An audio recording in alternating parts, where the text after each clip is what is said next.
ሰላም ጤና ይስጥልን የተወደዳችሁና የተከበራችሁ የጣና ቴሌቪዥን አድማጭ ተመልካቾቻችን እንደምንዋላችሁ። ከጣና ቴሌቪዥን የጥር 14 ቀን 2018 ዓ.ም የምሽት ጣና ዜናችን ተጀምሯል። ዜናዎቹን እየመራው አማራ ሰፋ አብሬያችሁ ቆያለሁ። በቅድሚያም አርዕስተ ዜናዎቹን እናስቀድማለን። የብልጽግናው ሰራዊት አዛዦች በሰራዊታቸውና በዋና ጦር አዛዦቹ የሚጠየቁት ጥያቄ ሁሉ ፈተና ሆኖባቸዋል። በጎንደር ጠቅላይ ግዛት የተሰማራውን ሰሜን ምዕራብ ዕዝን የሚመሩት የብልጽግናው ሊቀመንበር ታማኝ ሰው ጄኔራል ብርሃኑ በቀለ በዳዳ በተስፋ መቁረጥ ውስጥ ሆነው የሱዳንን ኮሪደር ልናጣው እንችላለን የሚል ሪፖርት አቅርበዋል። የመተማውን ውጊያ ዜናችን በቀዳሚነት ያስደምጣችኋል። የፋኖ አንድነት የአማራን ሕዝብ መከራ ለማስቆም አንድ እርምጃ ወደፊት የሚያንደረድር ከመሆኑም ባለፈ በአማራ ሕዝብ ላይ የተሸረበውን የ50 ዓመት የሴራ ገመድ ጣጥሶ የጣለ ነው ሲል ታላቁ አርበኛ መከተው ማሞ ተናግሯል። አርበኛው በንግግሩ እዚህ የደረስነው በቀላሉ አልጋ ባልጋ ተጉዘን ሳይሆን ብዙ እሾህና ሚኬላዎችን እየነቀልን ነው ብሏል። ዝርዝሩ ይደመጣል። የጎጃሙ ትንቅንቅ የብልጽግናውን ሰራዊት በሶስት መንገድ ያዳከመ ሆኗል። ምስራቅ ጎጃም ላይ በሁለት ግንባሮች የተፈጸመውን የደፈጣ ጥቃትና በብልጽግናው ሰራዊት ላይ የደረሰውን ኪሳራ በዝርዝር አሰናድተነዋል። ይደመጣል። የፊት አውራሪ ገብርዬ፣ የሜጀር ጄኔራል ከፍ ያለው ደሴ፣ ዶክተር አምባቸው መኮንንና የእልፍ ጀግኖቹ ቃያር አስጋይንት ዛሬ የተፈጠረው ምንድን ነው? በዚህ ጉዳይ ከቦታው የደረሰንን ዝርዝር መረጃ አሰናድተነዋል፣ ይቀርብላችኋል። የድመት ጭካኔ ለወለደችው ልጅም የሚመለስ እንደማይሆነው ሁሉ የህወሓት ነገርም እንዲሁ ነው። ህወሓት የራሱን ጄኔራል ለስብሰባ ትፈልጋለህ ብሎ ከጠራቸው በኋላ አፍኖ ለወራት ደብቋቸው ቆይቷል። የታፈኑትን ጄኔራል አስመልክቶ ያሰናዳነውን መረጃ በዝርዝር እናስደምጣችኋለን። ሰዓቱ ሲደርስ ተሰሙታላችሁ።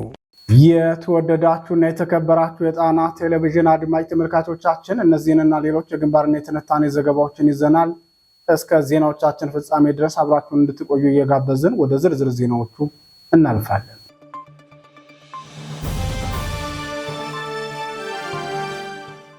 ወደ ቀዳሚው ዜናችን አመራን። የሱዳን ኮሪደር ከእጃችን ሊወጣ ይችላል ጄኔራሉ።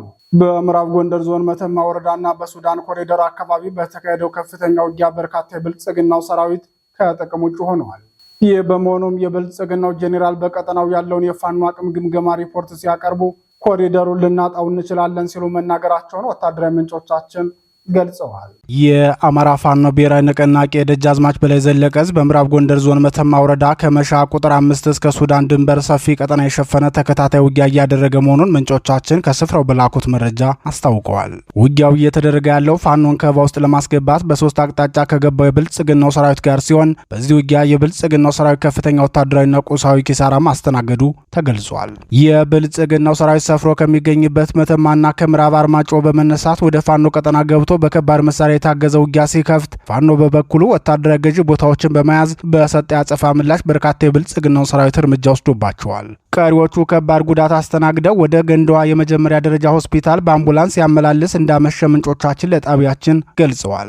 የብልጽግናው ሰራዊት በልዩ ዘመቻ ወደ ፋኖ ቀጠና የገባው የሰሜን ምዕራብ ዕዝ ዋና አዛዥ ጄኔራል ብርሃኑ በቀለ በዳዳ አስቸኳይ ትዕዛዝ በማውረዳቸው ነው ያሉት የጣና ቴሌቪዥን ምንጮች የፋኖን አንድነት ተከትሎ የብልጽግናው ጦር አዛዦችና የባዲን ካድሬዎች በጎንደር ውጥረት ውስጥ መግባታቸውም ተገልጿል። ትናንት ምሽት የጦር መሪዎችን የሰበሰቡት ጄኔራል ብርሃኑ በቀለ በዳዳ ተበትኖ የነበረው ጽንፈኛ ተሰባስቦ ሊወጋን ተዘጋጅቷል፣ እኛም ከስካሁኑ የተለየ የማጥቃት አቅም መፍጠር አልቻልንም፣ አጠፋ ነው ስንል ጭራሽ ሰሞኑን አንድ ሆነናል ብሎ መግለጫ ሰጥቷል። በዚህ አያያዛችን የተሰጠንን ኮሪደሩን የመጠበቅ ኃላፊነት መወጣት እንዳንችል ያደርገናል ማለታቸውን ወታደራዊ ምንጮቻችን ተናግረዋል። ምንጮቻችን አክለውም ጄኔራሉ ትኩረት ካደረጉባቸው ስፍራዎች በዋናነት የሱዳን ኮሪደር ነው ያሉ ሲሆን ለሰበሰቧቸው የጦር መሪዎች የሱዳንን ኮሪደር ጭራሽ እንዳናጣው በሙሉ አቅማችን ሰፊ ተጋድሎ ማድረግ አለብን ብለው ትዕዛዝ መስጠታቸው ታውቋል። ጄኔራሉ ያወጁት የኮሪደር መቆጣጠር መመሪያ ሳይተገበር በመተማ ወረዳ አዳኝ አገር ጫቆ ነጋዴ ባህር ሰፍሮ የሚገኘው የብልጽግናው ሰራዊት አንድ ብሬንና በርካታ የነፍስ ወከፍ መሳሪያ በመያዝ ጠፍቶ ወደ ጠረፍ እንደተሻገረ የጣና ቴሌቪዥን ወታደራዊ ምንጮች ጨምረው ገልጸዋል። በዚህ ኮሪደር የተሰማራው የብልጽግናው ሰራዊት በህገወጥ የሰዎች ዝውውርና የሰዎች አካል ሽያጭ ላይ የተሰማራ መሆኑን በተደጋጋሚ መዘገባችን ይታወሳል።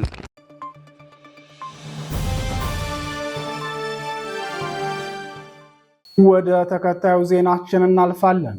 የ50 ዓመት መርገምን ሰብረናል አርበኛ መከታው። የአማራ ፋኖ ብሔራዊ ንቅናቄ በአማራ ህዝብ ላይ ለ50 ዓመታት የተፈጠረበትን ሴራ በጣጥሶ የወጣ ታላቅ ውሳኔ መሆኑን የድርጅቱ ተቀዳሚ ምክትል ሊቀመንበር አርበኛ መከታው ማሞ ተናገረ። አንድ ባለመሆናችን የተሸከመንን የአማራ ህዝብ ብዙ ስናሰቃየው ቆይተናል በማለትም ጨምሮ ገልጸዋል። አርበኛ መከታው ማሞ ከአንከር ሚዲያ ጋር ባደረገው አጠር ያለ ቆይታ ስለ አዲሱ የአማራ ህዝብ አታጋይ ድርጅት ምስረታ ስለነበረው ዝግጅትና ከድርጅቱ ምስረታ በኋላ ስለ ሰራዊቱ ስሜት ማብራሪያ ሰጥቷል። የአንድነት ምስረታውን እውን ለማድረግ ረዘም ያለ ጊዜ መውሰዱን ያስታወሰው አርበኛ መከታው ማሞ በእነዚህ 2 እና 3 ዓመታት ውስጥ በሁለት ጎራ ሆነን ያደረግነው ትግል ብዙ ውጣ ውረድ አስከፍሎን ቆይቷል ብለዋል። አርበኛ መከታው አክሎም የአማራ ህዝብ ያለበትን የህልውና አደጋና የተጫነበት መከራ ለማውጣት የግድ አንድ ድርጅት መፍጠር ነበረብን። ለዚህ ደግሞ የሰራዊታችንን ፍላጎትና የስነ ልቦና ደረጃ በመረዳት ሁላችንም ራሳችንን ዝቅ አድርገንና ለህዝባችን ቅድሚያ በመስጠት በቅንነትና በፍቅር ሁላችንም ያለብንን መተቻቸት ትተን የአማራ ህዝብ ብሔራዊ ንቅናቄ ይፋ አድርገናል ሲል ተናግሯል። ድርጅቱ እውን የሆነው አልጋ ባልጋና በቀላሉ እንዳልሆነ የሚናገሩ አርበኛ መከታው ማሞ ብዙ ሂደቶችን ያለፈ ነበር ብለዋል። አመሰግናለሁ። እንግዲህ ያው ይታወቃል የአማራ ፋኖ ለብዙ ወራቶችን ያደረግንበት ሁኔታ ላይ ይህንን አንድነት ለማምጣት ከዚህም አለፍ ብሎ በዚህ 3 እና 2 ዓመታት ውስጥ በሁለት ጎራ ሆነን ስንታገል ቆይተናል። ይህም ሁለት አይነት አደረጃጀት ያው ብዙ ውጣ ውረዶችን አስከፍሎናል። ነገር ግን የአማራን ህዝብ በአጭር ጊዜ የነበረውን አደጋና ያለበትን የህልውና ችግር ለመቅረፍ አንድ አማራዊና አንድ ድርጅት ፈጥረን አሁን ካለበት መከራ ለማውጣት በቅንነትና በመመካከር በጥቅሉ ያለንን የአንድነት ፍላጎት ሁላችንም ራሳችንን አሸንፈን የህዝባችንንና የሰራዊታችንን ስነ ልቦና በመረዳት እንዲሁም እዚህ መከራ ውስጥ የገባውን የአማራን ህዝብ ጭቆናና ግፍ እየተፈጸመበት ያለውን የአማራን ህዝብ በአጭር ጊዜ ከላው ላይ ለማላቀቅ ሁላችንም ራሳችንን ዝቅ አድርገን ቅድሚያ ለትግሉ ቅድሚያ ለህዝብ በመስጠት ህዝባችንም ሰራዊታችንም ሲጠይቀው የነበረውን አንድነት ለማምጣት እንዳልኩት በቅንነት በፍቅር ሁላችንንም ያለውን መተቻቸት ትተን ወንድማማችነትን አስቀድመን የአማራ ፋኖ ብሔራዊ ንቅናቄ ጥር 9 ለህዝባችን ለሰራዊታችን ለመላው ለአማራ ህዝብ ለዓለም አቀፉም ማህበረሰብ ለህዝባችን ደጋፊ ይፋ አድርገናል ማለት ነው። በዚህ ሂደት ውስጥ ያው ብዙ ነገሮች ይኖራሉ። ምክንያቱም ተቋም እንደዚህ ዝም ብሎ የሚፈጠር አይደለም። ድርጅት ዝም ብሎ በአንድ ቀን የሚፈጠር አይደለም። ብዙ ውጣ ውረዶች አሉት። ይህንን ሁላ በውስጥ ያለንን ችግር ሙሉ በሙሉ በመፍታት አንድ ልብ በአንድ ሳምባ ተንፈሰን ይህንን ትግል ለህዝባችን ይኸው ይፋ አድርገናል ማለት ነው። ድርጅቱ ቶሎ ባለመመስረቱ የአማራ ህዝብና ታጋዩ ያልተፈለገ መስዋዕትነት እንዲከፍል ተደርጓል። ድርጅቱ እስከዚህ ጊዜ መቆየት ነበረበት ወይ የሚል ጥያቄ ከጋዜጠኛ መሳይ መኮንን ቀርቦለት አርበኛ መከታው ሲመልስም አማራ ለ50 ዓመታት ድርጅት እንዳይመሰርት ሴራ ተሰርቶበታል። እኛም የሰራ ነው የ50 ዓመት መርገምትንና ሴራን በጣጥሰን ድርጅት መመስረታችንን በራሱ ቀላል አይደለም። መዘግየት እንደሌለብን ባምንም የተበደለውን ህዝብ በአጭር ጊዜ እንክሳለን ብዬ አስባለሁ ሲል መልሷል። እንግዲህ ይታወቃል የአማራ ህዝብ በዚህ በ50 ምናምን ዓመት ውስጥ አንድ ድርጅት እንዳይኖረው አንድ ተቋም እንዳይኖረው የአማራ ህዝብ ተበታትኖ እንዲቀርና እንዲሁም እንደ ባዕድና እንደ መጤ እንዲታይ ተደርጓል። በዚህ 50 ምናምን ዓመት ውስጥ ማለት ነው። የዚህን የ50 ምናምን ዓመት ሴራ በጣጥሶ በዚህ 2 ዓመትና 3 ዓመት ውስጥ አንድ ድርጅት መፍጠር ማለት ቀላል ነገር አይደለም። አማራ ሲባል ትልቅ ህዝብ ነው፣ ህግ አክባሪ ነው። አማራ እንግዲህ ታሪኩ ብዙ መዘርዘር ይቻላል። አንዳንድ የነበሩ የልዩነት መንገዶች መፈጠር የለባቸው ነበር። እነኚህ ሙሉ በሙሉ እናምናለን። ነገር ግን ከሴራው አገዛዙም እንዲሁም ደግሞ አማራ መስለው በስምም በመናገርም የአማራን ቋንቋ በማወቅ ሁሉ ነገር አማራ ሊመስሉ ይችላሉ። በብዙ የተተበተበን ሴራ በጣጥሰን ነው በዚህ 2 ዓመት ውስጥ ያመጣ ነው ማለት ነው። ይህ ሲባል በቀላል የሚመጣ አይደለም። ብዙ መስዋዕትነትን አስከፍሏል። ብዙ ነገሮችን አሳጥቶናል። ይህም እንዳለ ሆኖ ግን ከነበረበት የአማራ መከራና የአማራ ሲቃይ ከነበረበት ሴራና ትብትቦችን እንደ ሸረሪት ድር በየዙሪያው በየውስጡ ብዙ ያደሩ ሴራዎች ነበሩ። እነኛን በጣጥሶ መምጣት ቀላል አይደለም። ነገር ግን እንደ ህዝብ እንደ ታሪክም እንዳልኩት የአማራ ህዝብ ብዙ ዘመናትን ሲያስተዳድርና ህዝብን መልካስ ይዞ ሀገር ሰርቶ ከተማ ቆርቆሮ የነበረ ቢሆንም ከዚህ ከትልቅ ህዝብ ይህንን ሁኔታዎች ማሳለፍ የለብንም ነበረ። ነገር ግን አሁን የሆነው ሆኖ በአጭር ጊዜ መሳካቱ አሁንም ከምንም በላይ ደስታ ነው ብዬ ነው ማምነው። እኔ ወደፊት ያለውን ነገር ብዙ ዋጋ ብዙ ነገሮችን እንተብለናል። አሁን የምንክሰውና ይህንን በአጭር ጊዜ እስካሁን ወደኋላ መለስ ብለን የምናያቸውና ብዙ ነገሮች ያጣናቸውን በአጭር ጊዜ ለመካስ ነው አሁን መጣር ያለብን ብዬ ነው ማስበው። አርበኛ መከታው አክሎም አርበኛ መከታው ማሞ በመጨረሻም ስለ እስክንድር ነጋ የስንብት ደብዳቤ አስመልክቶ የሰጠው ማብራሪያ ተከታትለን እንመለስ። አርበኛ እስክንድር እንኳን አይደለም እንግዲህ ትግል ተቀጣጥሎ ባለበት ሰዓት መጀመሪያ በአማራ ላይ ችግሩ ባንጃበበበት ሰዓት አማራ ታሪኩን ያድሳል ብሎ ነው የጀመረው። ከዚህ ትግሉ ጀምሮ እንግዲህ አሁን ወደዚህ ወደ ህሉና ትግሉም ተተቀላቀለ ጀምሮ ሲወጣ ሲወርድ ሲለፋ የነበረበት አማራ ቤት እንዲኖረው ተቋም ድርጅት እንዲኖረው የታገለ አርበኛ ነው። በዚህ ውስጥ ብዙ አስተዋጽኦ አድርጓል። የተበታተነውን እንግዲህ ተቋም ካሁን ፊት ይታወቃል የነበረው ወደ አንድ በመሰብሰብ ነገር ግን አልሳካ ብሎ ቅድም ስላነሳ ነው ከአንድ ወደ ሁለቱ ሆኖ አሁን ደግሞ ሁለቱ ድርጅት ወደ አንድ ለመምጣት ከፍተኛ ጥረት አድርጎ ይህ ድርጅት አንድ ሆኖ የአማራ ህዝብ መከራ የሚያቆምበትን ተቋም ለመፍጠር በጣም ከሁላችንም በላይ ነው የምለው ከሁላችንም በላይ አስተዋጽኦ አድርጓል። ምክንያቱም እንደሚታወቀው ያው የአፋሕድ ሊቀመንበር ወይም ሰብሳቢ ነበረና ይህ ደግሞ ሁላችንንም ወደዚህ ፊታችንን አዙረን ለዚህ ስራ በአግባቡ ለተቀም ብለን ሰርተን በአጭር ጊዜውን እንዲሆን የበኩሉን ለቴክኒካል ኮሚቴውም ሀሳቡን በማቅረብ መታ ያለብንን ነገሮች ሁላ እንድንተው አድርጎ ለዚህ ድርጅት በጣም ከፍተኛ አስተዋጽኦ አድርጓል ማለት ነው። ይህ ተቋም ከተፈጠረ በኋላ ሁሉም ወደ አንድ ከመጣ በኋላ ወደ ፖሊት ቢሮ ያው የፖሊት ቢሮ ነው መጀመሪያ እንዲቋቋም እንትን ያለው። ይህ ትግል አንድ ሆኖ ማየት ብቻ ነው የምፈልገው። ይህ ድርጅት አንድ ተቋም አንድ መርህ ፈጥሮ በአንድ መታገሉን ነው የምፈልገውና ስለዚህ ወደ ፖሊት ቢሮ ባልገባ ምንም አይነት ችግር የለም። በየትኛውም መንገድ በየትኛውም ሁኔታ ይህንን ተቋም ላገለግል እኔ ፈቃደኛ ነኝ። ምክንያቱም እንዲፈጠር ይሄ ድርጅትም እንዲመጣ ትልቅ ድርሻም በመስጠቱ አሁንም ድርጅቴ ነው ተቋሜ ነው። ነገር ግን እንደ አንድ ግለሰብ የሚችለውንና ባለው ሁኔታ መስራት ደግሞ ይሄ ያው የግለሰብ ሁኔታ ነው የሚሆነው፣ ምንም አይደለም። ስለዚህ ወደዚህ ወደ ፖሊት ቢሮ እንዲገባ ቀድሞውንም በእኛ ጫና ነበረ። ነገር ግን በሱ በኩል ፖሊት ቢሮ አመራርነትን የላሆኑ ለኔ ምንም አይሰራም። በቃ አመራርነቱ ምንም አይደለም።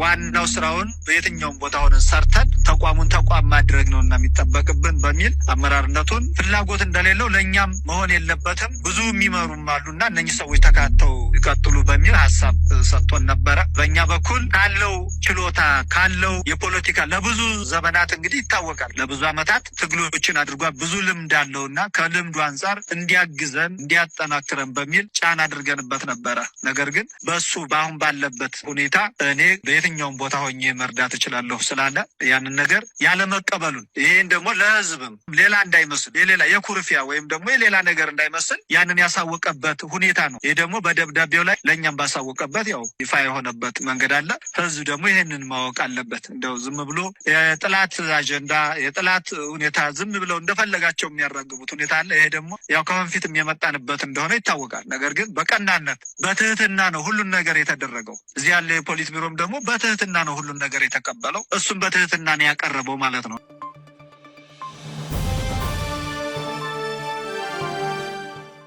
ዜናዎቻችን ቀጥለዋል። በጎጃሙ ትንቅንቅ የብልጽግና ጥምር ጦር በፋኖ ተመታ። የአማራ ፋኖ ብሔራዊ ንቅናቄ በጎጃም ጠቅላይ ግዛት ያካሄደው ተከታታይ ውጊያ በብልጽግናው ሰራዊት ላይ ከባድ ኪሳራ ማድረስ ችሏል። የስርዓቱን ሰራዊት በሰው ኃይልና በመሳሪያ ከማዳከሙን በተጨማሪ ወታደራዊ የስነ ልቦና ውድቀት ማድረሱን የአጼ ቴዎድሮስ 201ኛ ኮር ቃል አቀባይ ፋኖ ሀብታሙ የሱፍ ተናግሯል። ፋኖ ሀብታሙ የሱፍ ዛሬ ከቀትር በኋላ በቀጠናው የተካሄደውን ተጋድሎ አስመልክቶ ለጣና ቴሌቪዥን በላከው መረጃ እንዳስታወቀው ጥዋ ወንዝና እምባዎች ቁስቋም ቀበሌ ላይ 74ኛ ክፍለ ጦር በፈጸመው የደፈጣ ጥቃት የጠላትን ጥምር ጦር ከባድ ኪሳራ ማድረስ ችሏል ብለዋል። በዚህ የደፈጣ ውጊያ የሚልሻ ኃላፊውን ጨምሮ የብልጽግናው ሰራዊት በመንገድ መሪነትና በውጊያ ሲያግዙ የነበሩ የባዲ ሚልሻ አባላት እርምጃ የተወሰደባቸው መሆኑን የገለጸው ፋኖ ሀብታሙ የሱፍ የደፈጣ ጥቃቱ ተፈጽሞ ታላቅ ድል የተቀዳጀ ነው፣ እምባዎች ቁስቋም ቀበሌ አባዝዲ ተብሎ በሚጠራ ቦታ ላይ በተደረገ የደፈጣ ጥቃት ነው ብለዋል። የሚልሻና የአድማ ብተና አባላት እርምጃ የተወሰደባቸው መሆኑን የህዝብ ግንኙነት ኃላፊው ተናግረዋል። በድምሩ 15 የብልጽግናው ጥምር ጦር አባላት ከጥቅም ውጭ መሆናቸውን የገለጸው የአማራ ፋኖ ብሔራዊ ንቅናቄ አጼ ቴዎድሮስ 201ኛ ኮር ህዝብ ግንኙነት ኃላፊ በተመሳሳይ ትናንት ምሽት 2 ሰዓት ላይ ወደ መርጦ ለማርያም በመኪና ሲጓዝ በነበረ የስርዓቱ ሰራዊት ላይ ልዩ ቦታው ጥዋ ወንዝ ተብሎ በሚጠራው ቦታ በተደረገ የደፈጣ ጥቃት በርካታ መከላከያና አድማ ብተና ሞትና ቁስለኛ ሆነዋል። በዚህ ጥቃት ተሽከርካሪው ሙሉ በሙሉ የወደመ ሲሆን ተሽከርካሪው ላይ ከነበሩት ከ20 በላይ የብልጽግና ሰራዊት አባላት መካከል አብዛኛው እርምጃ ተወስዶበታል። ከሞት የተረፉትና የወደቀ መሳሪያዎችን ለማንሳት ተጨማሪ ኃይል ገብቶ መውሰዱን የአካባቢው ነዋሪዎች ለጣና ቴሌቪዥን ተናግረዋል።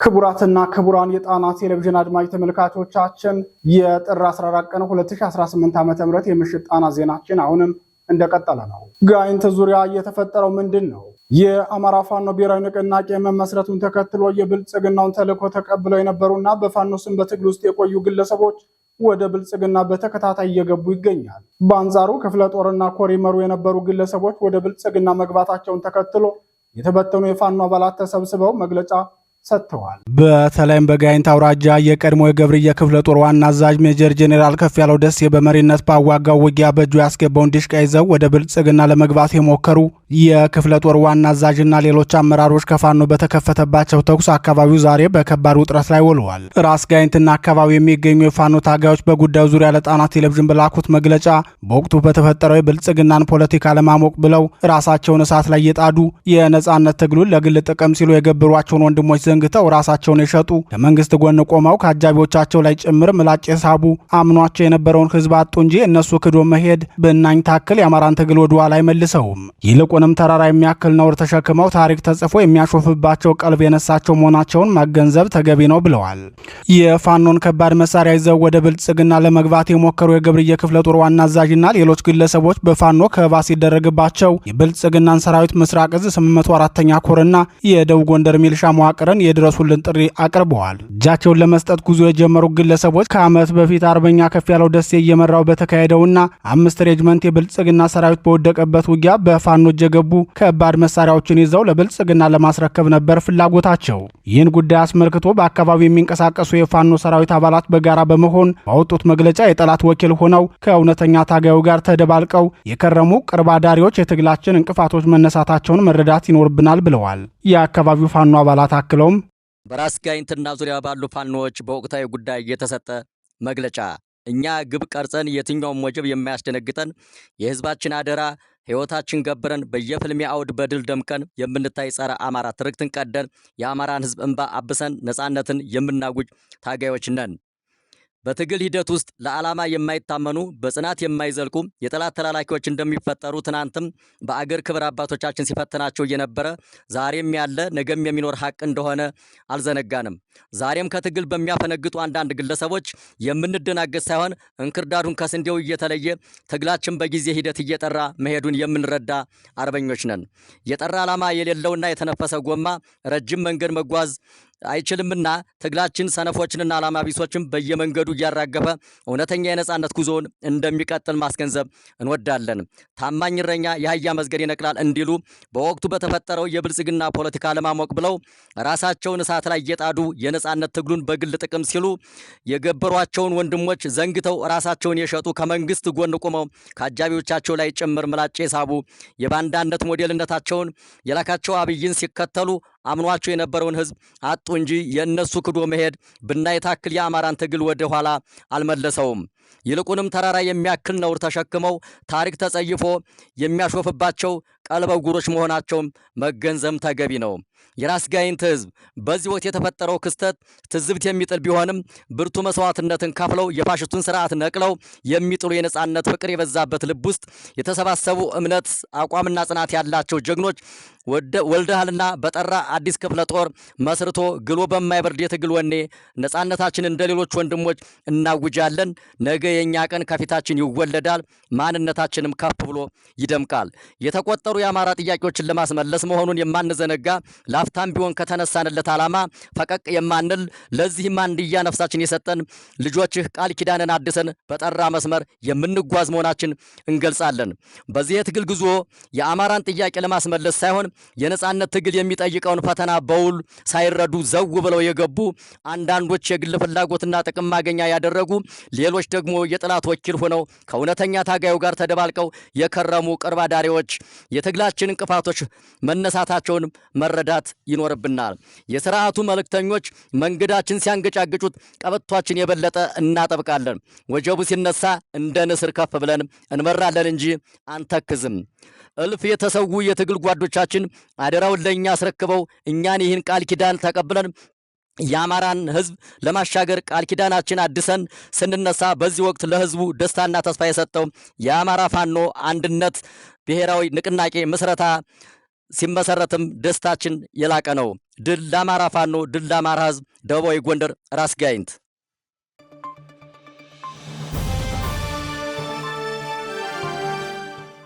በመጨረሻም በህወሓት የተሰወሩት ጄኔራል አርሚ 15 ተብሎ የሚጠራውን የህወሓት ታጣቂ ቡድን ይመሩ የነበሩት ጄኔራል ጎሽ ገብሬ በህወሓት ከታሰሩ ወራት ያለፋቸው ቢሆንም ፍርድ ቤት አለመቅረባቸውን ቤተሰቦቻቸው ተናገሩ። በቁጥጥር ስር በዋሉ በአራተኛው ቀን ከቤተሰቦቻቸው ጋር ለአጭር ጊዜ ብቻ እንደተገናኙ የቤተሰቡ አባል ገልጸው ሆኖም ጄኔራሉ ፍርድ ቤት ቀርበዋል በሚል እየተሰራጨ ያለውን ዘገባ ውድቅ አድርገዋል። ጄኔራል ጎሽ እንኳን ፍርድ ቤት ሊቀርብና ከዳኛ ፊት ሊቆሙ ይቅርና ከጠበቃ ጋር አልተገናኙም ሲሉ ቤተሰቦቻቸው ተናግረዋል። የጄኔራል ጎሽ ወንድም አቶ ይብራህ ገብሬ በጉዳዩ ዙሪያ የህወሓት ውግንና አለው ለሚባለው አዲስ ስታንዳርድ ሚዲያ እንደገለጹት ጄኔራል ጎሽ ፍርድ ቤት እንዳልቀረቡ ለቤተሰቦቻቸው መናገራቸውን ገልጸዋል። አቶ ይብራህ አክለውም ሁለት ግለሰቦች ጄኔራል ወደ ታሰሩበት ቦታ መጥተው ዳኛና አቃቢ ህግ መሆናቸውን በመግለጽ ራሳቸውን ካስተዋወቁ በኋላ ብቻ መሄዳቸውን ጠቅሰው ሆኖም ወንድም የችሎት አልቀረቡም ብለዋል። የጄኔራሉ ቤተሰቦች ማክሰኞ ዕለት ያደረጉ ጉብኝት የተገደበና በመገናኛ ብዙሃን በተሳሳተ መልኩ የቀረበ ነው ሲሉ የጄኔራሉ ወንድም ከሰዋል። አቶ ይብራህ ዛሬ እንዳናገኘው ተከልክለናል። ትናንት የተደረገው ጉብኝት ለመገናኛ ብዙሃን ተብሎ የተፈቀደ ነበር። እኛ ከመድረሳችን በፊት አንድ ጋዜጠኛ ተገኝቶ ያለ ፈቃዳችን ቤተሰቡን ሲቀርጽ ነበር። ይህም ጄኔራሉ ከቤተሰቦቹ ጋር እየተገናኘ እንደሆነ ለማስመሰል የተደረገ ነው በማለት የህወሓትን የቆየ ፖለቲካዊ ሸፍጥ አጋልጠዋል። ማክሰኞ ዕለት ለቢቢሲ ትግረኛ ቃላቸውን የሰጡት የብርጋዴር ጄኔራል ጎሽ ቤተሰቦች ለአጭር ጊዜ ለማየት ቢፈቀድላቸውም እስካሁን ግን ጠበቃ ለማቆም እንዳልቻሉ ገልጸዋል። ቤተሰቦቻቸው አክለውም ጄኔራል ጎሽ የመረጡትን ጠበቃ የማግኘትም ሆነ የማማከር መብታቸው እስካሁን እንዳልተከበረላቸውም ገልጸዋል። ቆይታችን አጭር ቢሆንም ወንድማችንን በማየታችን ከቀናት ጭንቀት በኋላ ጥቂት እረፍት አግኝተናል ያሉት አቶ ይብራህ ጄኔራሉ በቁጥጥር ስር የዋሉት ለስብሰባ ተጠርተው በሄዱበት ወቅት ነበር። ቤተሰቦቹ ጄኔራሉ ካለባቸው የጤና እክል አንጻር ተገቢው ምግብና ልብስ ማቅረብ እንዲችሉ መደበኛ የማየት ፈቃድ እንዲሰጣቸው ለሚመለከታቸው አካላት ጥሪ አቅርበዋል። የትግራይ ታጣቂ ቡድን የአርሚ 15 የቀድሞ አዛዥ ብርጋዴር ጄኔራል ጎሽ ገብሬ በቁጥጥር ስር ከዋሉ በኋላ ቤተሰቡም ሆነ ጠበቃ እንዳይጠይቋቸው ተከልክለው ቆይተዋል። በጄኔራል ፍስሐ ማንጁስ የሚመራው የክልሉ ሰላምና ጸጥታ ቢሮ አስቀድሞ በሰጠው መግለጫ እርምጃው በትግራይ ኃይሎች ውስጥ ዲሲፕሊን፣ ተጠያቂነትና የሕግ የበላይነትን ለማስከበር የሚደረግ ጥረት አካል ነው ሲል አስታውቆ ነበር። አንዳንድ ከፍተኛ ወታደራዊ አመራሮች የወታደራዊ ደንቦችን ጥሰዋል፣ ውስጣዊ አንድነትን አዳክመዋል፣ እንዲሁም በከተሞች ለተከሰቱ ግጭቶችና ለመረጋጋት ምክንያት ከሆኑ የወንጀል አካላት ጋር ግንኙነት አላቸው ሲል ወንጀሏቸው ነበር። በመረጃው መሰረት ብርጋዴር ጄኔራል ጎሽ ገብሬ በትግራይ ክልል የታጣቂ ቡድን የመጀመሪያ ደረጃ ፍርድ ቤት በሚባለው ክፍል ቀርበው ከጠላት ጋር በማበር ሰራዊቱን ለመበተን በመንቀሳቀስ እና የከፍተኛ ወታደራዊ አመራሮችን ትዕዛዝ በመጣስ የሚል ክስ ተመስርቶባቸዋል። ፍርድ ቤቱም ለአቃቤ ሕግ ለተጨማሪ ምርመራ 9 ቀናት በመፍቀድ ለጥር 18 ቀን 2018 ዓ.ም ተለዋጭ ቀጠሮ መስጠቱ ተዘግቧል። ይሁን እንጂ ቤተሰቦቹ ይህንን የፍርድ ቤት ውሎ ሙሉ በሙሉ በማስተባበል እስካሁን ስለቀረበባቸው ክስም ሆነ ስለታሰሩበት ቦታ በይፋ የተነገራቸው ነገር እንደሌለ ገልጸው እንደነበር ይታወሳል። ለጄኔራል ጎሽ ገብሬ መታሰር ምክንያት ሆኖ የቀረበው በነጌታቸው ረዳ ለሚመራው ስምረት ፓርቲና በጄኔራል ገብረ እግዚአብሔር በየነ ወይም ወዲ አንጢሩ ለሚመራው ሌላኛው የህወሓት ታጣቂ ቡድን ፍንካች ኃይል ድጋፍ አድርገዋል በሚል መሆኑ ይነገራል። ውስጣዊ አንድነትን ማዳከም በሚል የቀረበባቸው ክስ የሚያመላክተውም ይህንኑ ነው።